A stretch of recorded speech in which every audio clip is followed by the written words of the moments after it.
ভালোবাসি বলেছিল, চিরকাল পাশে থাকার প্রতিশ্রুতি দিয়েছিল, আর আজ তার বিয়ের দাওয়াত নিয়ে আমি একা দাঁড়িয়ে আছি। এই গল্পটা যদি একবার শুনে যেতে চাও তাহলে এখনই একটা লাইক দাও, কমেন্টে লিখে জানাও তোমার অনুভূতি, আর সাবস্ক্রাইব করে পাশে থাকো স্বপ্নযোদ্ধা চ্যানেলটা।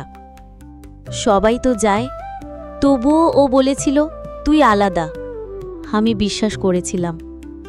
স্বপ্ন দেখতাম ওর সাথে বিয়ে, সংসার, ছোট্ট একটা জীবন। একদিন কাঁদতে কাঁদতে বলেছিল তুই ছাড়া আমি কিছু না। আর আজ ওর বিয়ের দাওয়াত হাতে নিয়ে চুপচাপ বসে আছি।